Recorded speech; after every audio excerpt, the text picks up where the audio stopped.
Hey, it's Real Estate Geek, Andrew Finney here. So today we're chatting about a home selling checklist. These are the top 10 things that you're going to want to consider when you get ready to sell your home. So let's go ahead and lead right in with checklist item number 1, which is gauging the need to sell. So whenever you're considering your need to sell, think and define your goals for the next 5 to 10 years. This is really important to know where you're going to be in 5 to 10 years if at all possible. If you want to move up, if you want to move down, or if you want to move across town, you just need to have a plan and a thought process about that. So whenever you think about selling your home, number 1 thing to start with is gauging your need to sell within the next 5 to 10 years or sooner. So weigh the pros and cons of selling your house and see if it's really the right thing for you.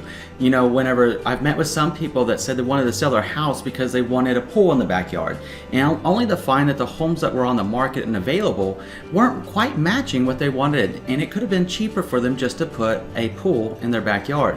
So if it's something small like that, you know, something that you might want to consider, unless you want to move into a new house that has a pool, that has a certain type of lifestyle in that community or that neighborhood, or it has some type of other draw to it other than the pool, consider if you can just upgrade your home to make it fit you and what you're expecting. It could be a lot less expensive for you to do it that way and keep you a lot happier, since you already enjoy, or hopefully enjoy, the home that you're living in now.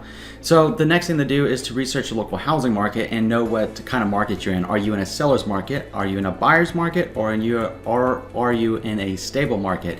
And of course, if you needed help determining what kind of market you're in, you can reach out to a local real estate consultant that would be more than happy to share the market statistics and information and trends with you to help you make that determination.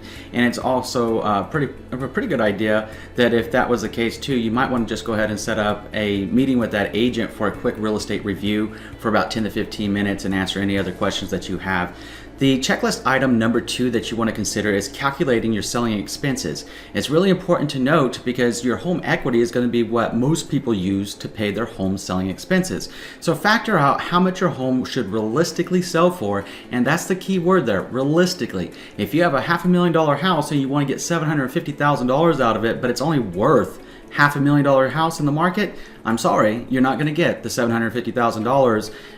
You're just not going to get it. So price your house accordingly after doing some research with that.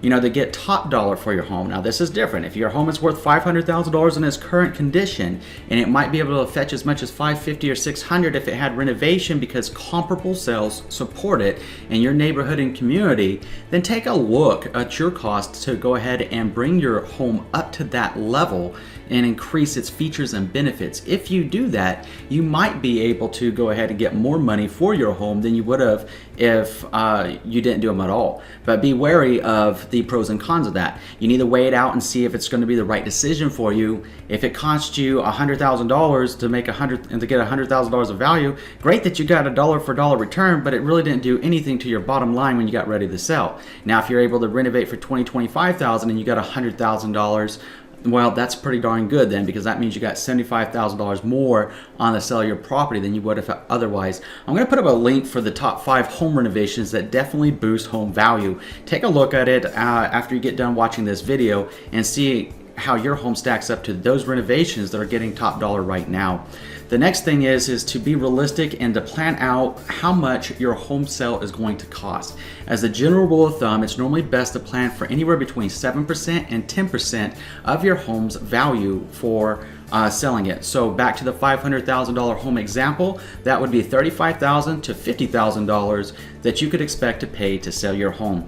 The reason that it costs that is you're going to be dealing with the listing broker commission, buyer broker commission. Normally that's always done across the country as the listing commission fee in its entirety. So if you had let's say a 7% listing commission in total, 3.5% will generally go to the listing broker, 3.5% will generally go to the buyer broker. On top of that, you're going to have prorated taxes. You're going to have maybe you need to check and see if you have any early payoff penalties on your mortgage note. You're going to have other federal taxes. You're going to have real property transfer tax, HOA fees, and title fees all lumped into that figure. The reason that you want to factor maybe a little bit higher than that is in case the negotiation with the buyer takes place. If you're in a buyer's market right now, what you're going to be looking at is a buyer asking you for buyer closing costs. Well, buyer closing costs are generally between 2% and 4% of a sales price, and it's best to normally kind of estimate that at about 3%. So you might have a buyer ask you for that. So if you had a 7% listing commission and then you had a 3% buyer closing cost, that's 10%. So that's why it's best to plan a little bit higher than what is needed. And practice, I normally see sellers pay a lot less than that, but it's best to always plan high, plan for the worst case scenario so that anything that comes in that's better than that scenario makes you happier. So if we plan for the worst, we hope for the best, right? It's always a great rule of thumb in anything we do in life, including selling your home. Checklist item number 3 is to actually plan your selling strategy. When you're planning your selling strategy, you want to determine how much money you actually need to make sense. How much money you need to get from the sale of your home to actually make sense to sell it and move on to your next goal. Obviously, when you sell this home, you're likely buying another one. So you need to plan it out with a really good real estate agent. In fact, I would highly recommend that you look for 2 designations in specific when finding your local real estate agent. I've done a video about how to find a great real estate agent. I'm going to put the link up now so you can also review that after this video. Those 2 designations you want to pay specific attention to. The first one that is like the biggest thing in a residential real estate world as a designation is a certified residential specialist, denoted as a CRS. I'm putting the screen up of the CRS Council right now, and I'm going to make that link available down below if you want to take a look at some of those home selling resources there to get your mind around some other projects and suggestions that they have on the CRS Council itself. The second designation that you may want to consider is a seller's representative specialist, denoted as an SRS. Again, the screen is up right now, and I've linked that directly to the home selling resources, which have downloadable PDFs that you can print out or save to your computer and work your way through it as well. And as always, if you just need some help finding a CRS or an SRS where you are now, please let me know. I am a certified residential specialist and a seller representative specialist. So if you contact me, I'll make my contact information available to you right now, in fact. And it's always down in the show more description. If you need help finding one, I'm happy to put my network to use for you and help you find a great CRS or an SRS. The other thing that you want to consider with an agent is that you want to check their ratings and reviews. Don't hate too much if that agent has less than 5 stars, because we all know you can't make everybody happy all of the time, unfortunately. Wish we could, but it doesn't always work out that way. So as long as it's between a 4-star rating and a 5-star rating, you're probably in pretty good hands as far as the ratings are concerned. The meat and taters, so to speak, that you really want to pay attention to are the reviews.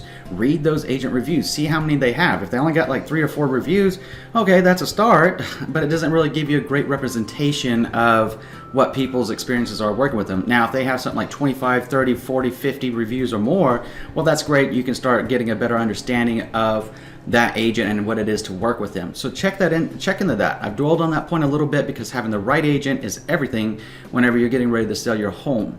And it takes a lot of trust to sell your home and then trust somebody to do it. So make sure you do your little bit of homework there.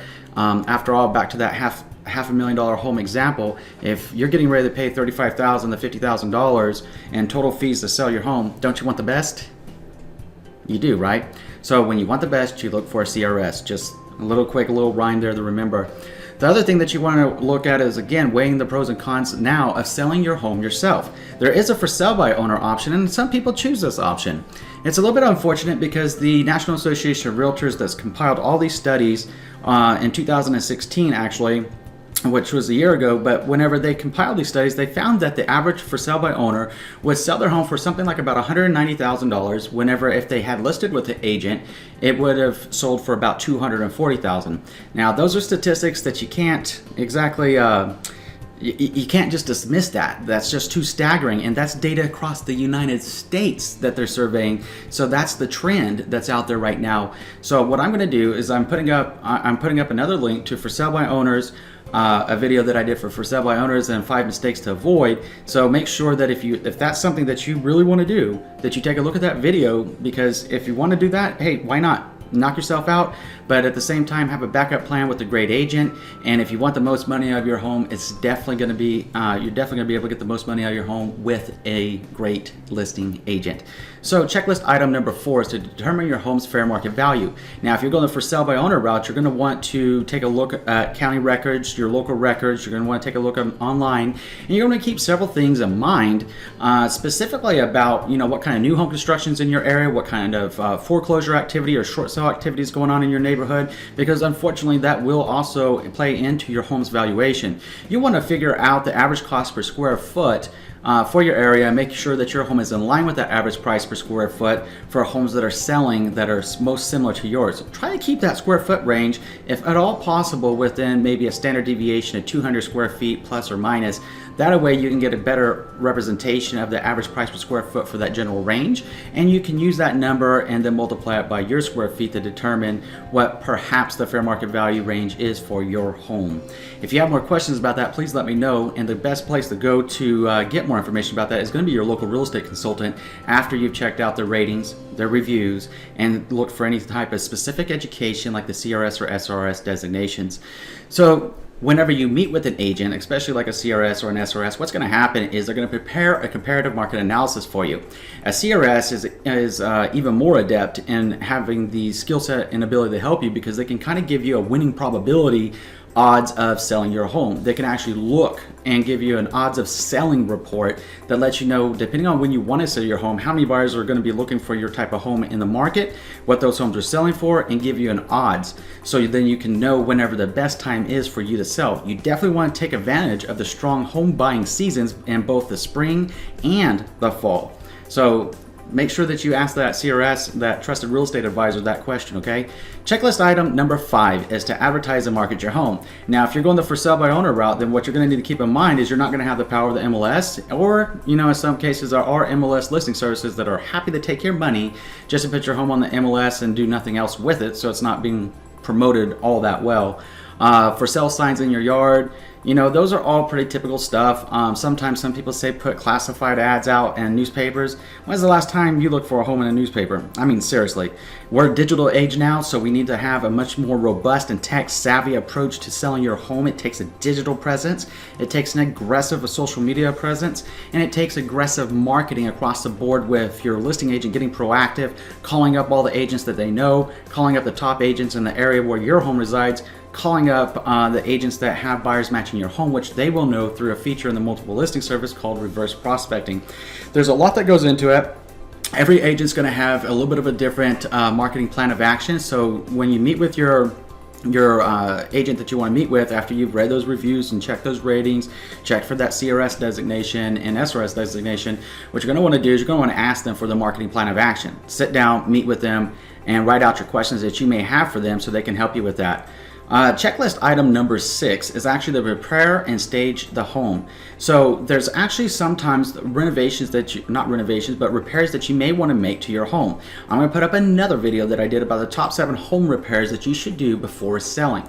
In that video, we cover the different things that you'll want to address before you go on the market. If you plan first before you go on the market and you get everything right, even if it takes 1, 2, 3, 4 months to get it right before you go on the market, it's going to increase your sellability, it's going to increase your odds of selling, and it's going to increase your odds of selling quickly and for a better price if you get it done up front. If you go on the market and you're not completely ready yet, that's going to be a problem, because what's going to happen is you're going to have to go on and off the market more than likely, or you're going to be trying to do repairs and modifications while people are trying to show your home. This sends a bad message to buyers, and the best way to think about this as a seller is, how would you respond to it if you were the buyer looking at your home? If we put ourselves in the buyer's mindset and we take a look at things through the eyes of a buyer and simply ask ourselves the questions, what would we do if we were wanting to see your home and we were the buyer?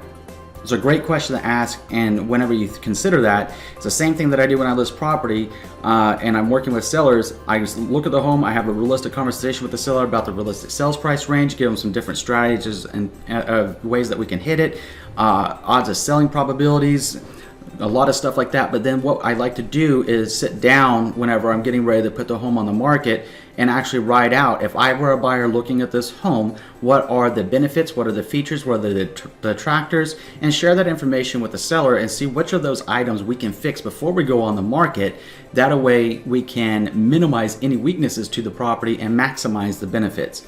So you want an agent that's going to take the time to sit down with you and review that, because all of those little fine details put together are going to increase your odds of a successful sale at the best price possible and help you move on with your life. And simply considering how you would feel about it if you were the buyer going into your home, and what would make the impact, or homes that you've seen perhaps that you're looking to buy and you're looking at them and thinking, oh, I just don't like that, or hey, I love that. Why? Ask yourself why, right? If we begin with the question why, we can lead to the what we need to do and the how we need to do it so that it gets done in the time that you want it. So checklist item number 7 is the setup showings and open houses. Now, some agents are fond of open houses, some aren't fond of open houses, some sellers want open houses, some sellers don't. Each situation is unique to you. It can be a great marketing strategy about 1 week after you go on the market, either that first weekend or time frame that you go on the market, or maybe anywhere between 3 weeks before you have your first open house, depending on what your market norm is and what's driving the traffic into your home. Different areas of the country are going to respond differently to open houses and times of year that you're hosting the open houses, so keep that in mind. But what you're going to want to do at an absolute minimum is keep your home in a show-ready condition at all times. A show-ready condition means that you essentially need to keep your home as much like a model home as possible so that it shows well and it entices the buyers to want to buy your home. Okay, so checklist item number 8 is actually to review your purchase offers. Now, one of the most important things to do when you review your purchase offers are actually to look for proof of funds if it's a cash purchase, and your listing agent will be happy to vet that and actually call up that financial institution and verify the information that are on the proof of funds, so you're not wasting your time if you open up escrow and take that home off the market. It's crucially important to do the due diligence as a listing agent on that aspect. The next thing that we're going to take a look at is most people finance their home, so we need to take a look at a pre-approval and ensure that an actual loan pre-approval letter was issued by the lender and not a pre-qualification letter. There's 3 main criteria that lenders are going to look at when it comes to a pre-approval letter that they don't consider whenever they issue a pre-qualification letter. A pre-qualification letter, for reference, you can just take it and wipe your ass with it, frankly, because it's not any good. Now, a loan pre-approval letter, on the other hand, the lender has verified the income, the assets, the credit, and has verified their employment, and have checked their tax records, the last 2 years' tax returns, their bank statements, and they've been financially determined to have that ability to purchase the price or purchase the home within the price that's on that loan pre-approval letter. Your listing agent should always call the lender before you open up an escrow, or whenever you get serious about considering an offer. They should always check that information out and verify it out. And if they're a little bit, if they need a little bit of extra assistance with that, then I'm sure that your listing agent would have some really good lending partners that they work with whenever they're helping buyers as well. So they could reach out to their lending partners and ask their lending partners to call that other lender and verify the information.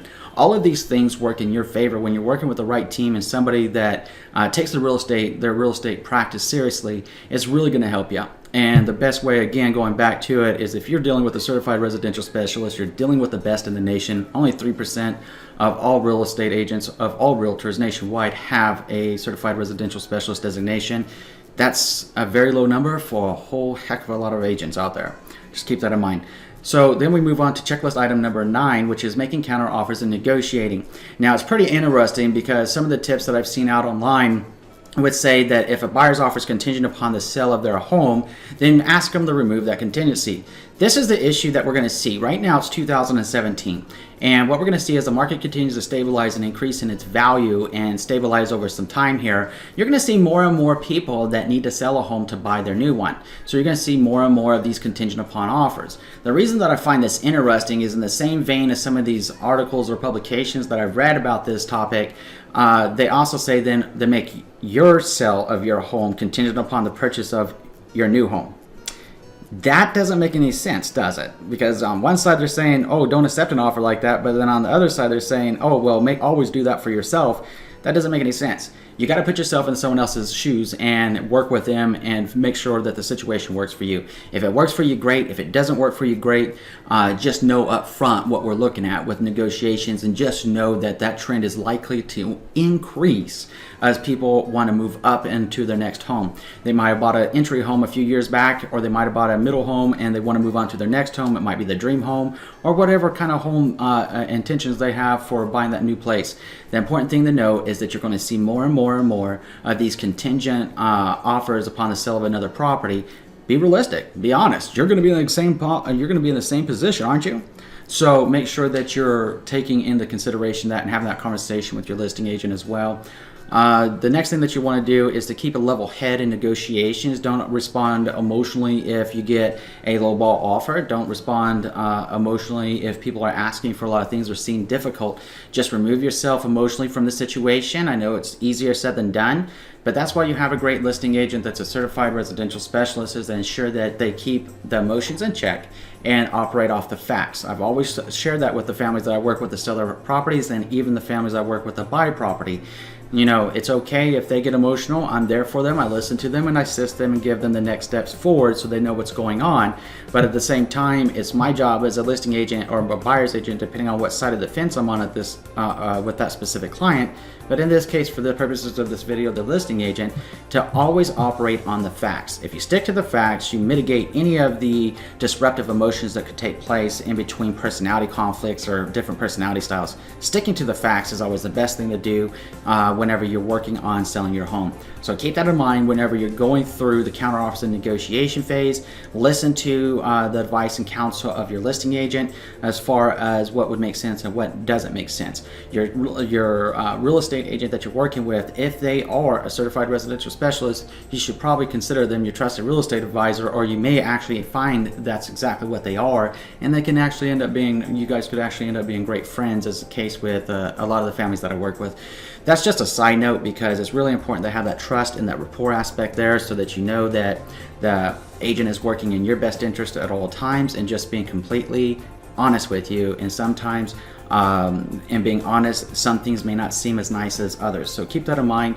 That's just the way honesty works, right?